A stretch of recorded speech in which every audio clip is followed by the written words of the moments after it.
Hey, Kavita. I'm really excited that EPIC is hosting another environmental data science workshop together with EPRI. Me too, Phoebe. There's so much innovative new tech out there that seems promising in terms of saving users time and money and giving us a lot more information. Totally. Through watching the presenter videos ahead of the workshop, we've seen what the new tech is capable of. But it seems like the electric power sector still lacks widespread adoption of some of the tech.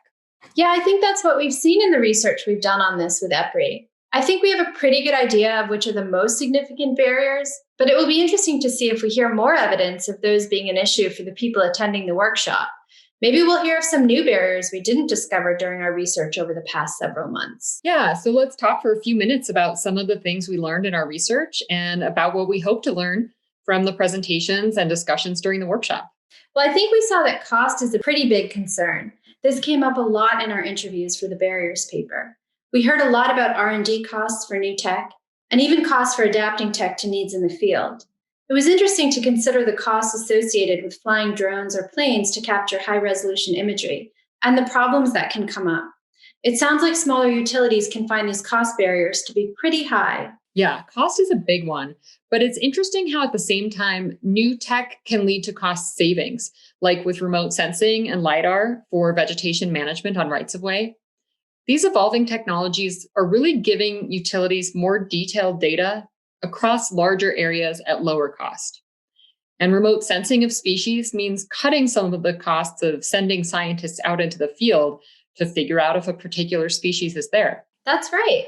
Cost savings is a big driver of tech adoption.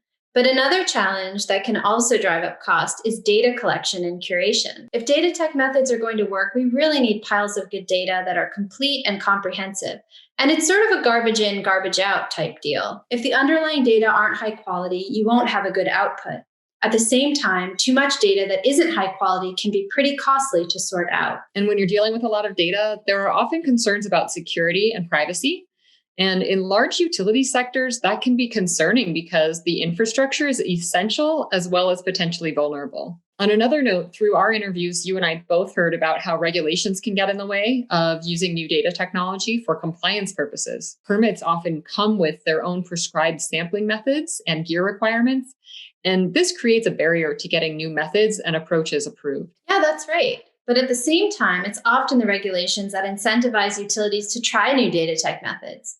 If data tech can help a utility be proactive and gather data to gain a deeper understanding of impacts on species or water, that can give them a real leg up in how they deal with compliance requirements. And related to this issue of how regulations impact data tech adoption, another barrier is uncertainty around how regulations may change over time.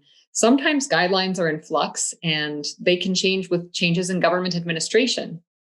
Understandably, utilities are hesitant to invest a lot in complying with something that's not yet required. Another thing I'll be listening for during the workshop is how well the tech has come along in terms of being easy to use, addressing the specific needs of the utilities, being tested and proven, and being readily available for more off-the-shelf use. We saw in our research that some technologies and methods that appear promising for meeting an environmental monitoring need may prove to be limited when actually applied.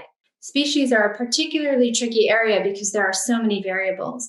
And it will be interesting to hear about how tech has been adapted to help the electric power sector meet some of their species management and monitoring needs. Yeah, the important point is that there are costs to figuring out the right combination. And when these costs are high with unknown benefits, some utilities decide that existing methods are good enough.